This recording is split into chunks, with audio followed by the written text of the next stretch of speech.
This week, the awesome polygon pushing power of the Super FX enhancement chip is pushed to the limits in a 2D sprite-based platformer. When you think of the Super FX chip, you inevitably think of the humble SNES pushing out a number of polygons that just would not be possible on other 16-bit systems. But in Yoshi's Island, we find a game that uses the power of the new Super FX chip in some truly ingenious ways. It's a subtle showcase for the new chip, and as a result it avoids the technical pitfalls that have cursed the Super FX games I've covered so far in these reviews. But not only does Yoshi's Island face the burden of being the first game to use the new Super FX 2 chip, it is also the first proper attempt at a Super Mario game after the brilliance of Super Mario World. Now, Nintendo's Western offices decided to brand Yoshi's Island as a sequel to Super Mario World, but it's an unfair move, to be honest, for a game that in many ways would help usher Mario into a new age of brilliant platforming fun. It's also a game that has been on my own personal bucket list for 2 decades now.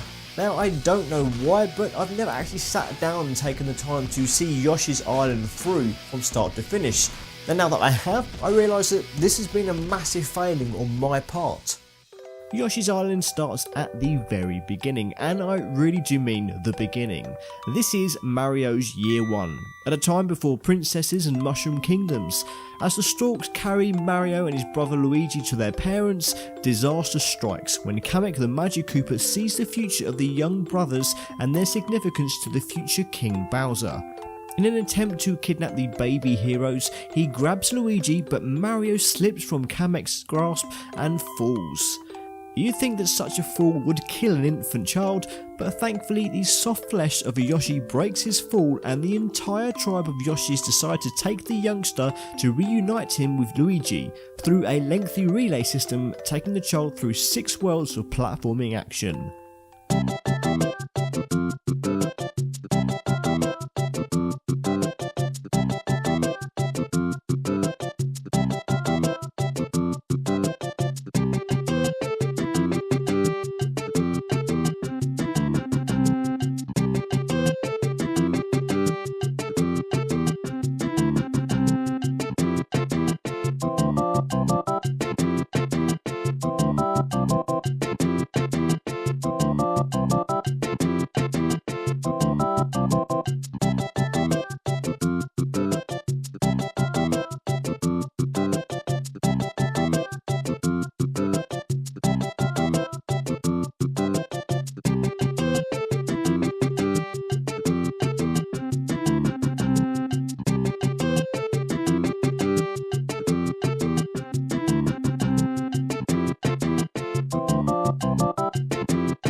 This is not a follow-up to Super Mario World, despite what the Western title states.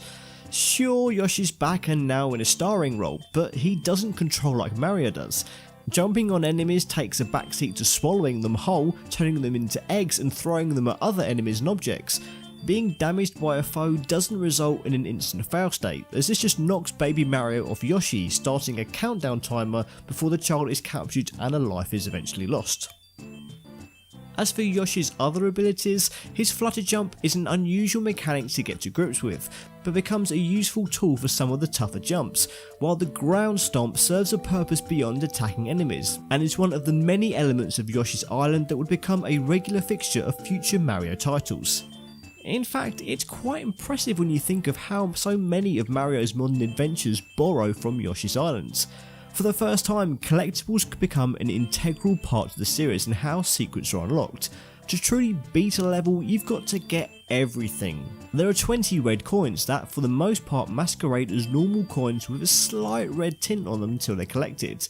Plus, 5 flowers that when collected increase the chance of you taking part in a bonus challenge minigame once you finish your level.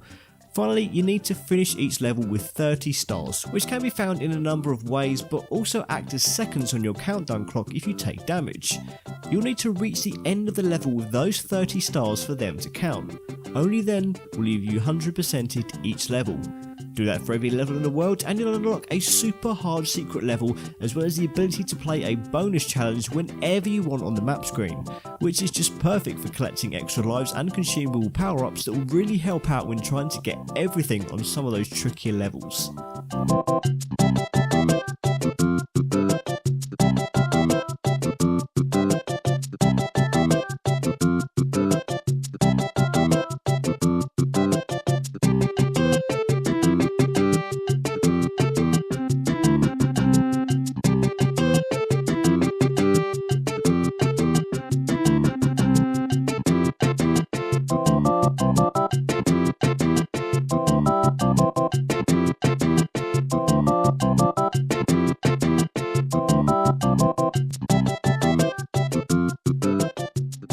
The design of each level is top notch too. They're rarely too long and there's always something interesting to see and do. Secrets are everywhere but are never impossible to find by yourself, while the difficulty is pitched pretty much perfectly. Having to face new bosses every 4 levels is as much a reward as it is a challenge too, and those bosses are particularly impressive too, thanks to the power of the Super FX 2 chip.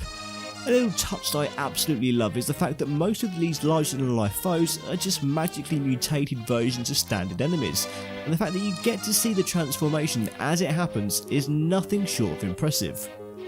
Super Mario World was where the series started to properly experiment with secrets beyond warp zones and warp whistles, but here in Yoshi's Island is where we start to see the basis of exploration and discovery that features in pretty much every Mario platformer thereafter. Now, it's certainly no coincidence that elements and mechanics of this game have been retained by the likes of Super Mario 64, the new Super Mario Bros. Series, and even the recent Super Mario Odyssey. This game has been massively influential to the series, which is strange when you consider that Yoshi's Island is quite a drastic departure from the Super Mario games that had come before. And can we just talk about the graphics for a moment, because this game continues to look gorgeous even after 2 decades have passed.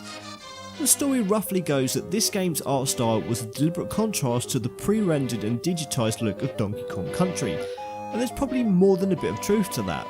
Whatever the reason, there is a rough, textured feel to the sprites and environments that give Yoshi's Island an aesthetic that is unmatched by anything else in the system.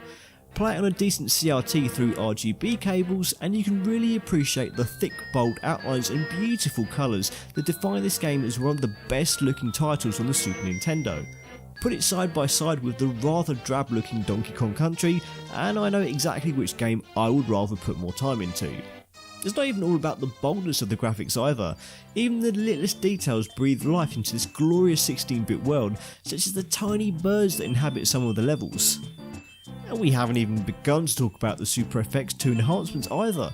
While there are some polygons to be seen as environmental elements such as falling walls, opening doors and rotating platforms, the true power of the chip is seen in how it is used to manipulate 2D sprites. They're stretching, rotating and scaling in a way that goes far and beyond what was possible with the Super Nintendo's Mode 7 features. The infamous level, Touch Fuzzy Get Dizzy, warps the screen in incredibly trippy ways, while the true jaw-dropping moments come as you see small sprites morph into gigantic behemoths before your very eyes, with slowdown only becoming a rare occurrence during a handful of particularly busy moments. Considering this game came out in Japan almost a whole year after the PlayStation launched, and the rest of the world around the same time Sony's system debuted in those regions, this is a game that proved that the Super Nintendo could still easily hold its own in terms of 2D visuals.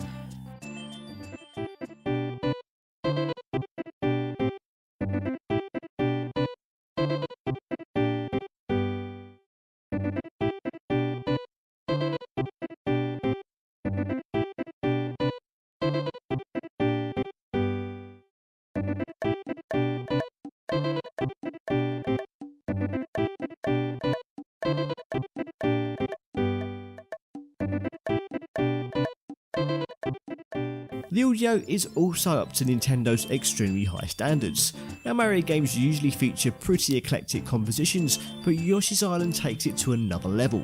You've got tracks that wouldn't sound out of place in a children's music box, contrasting against atmospheric pieces in appropriate areas.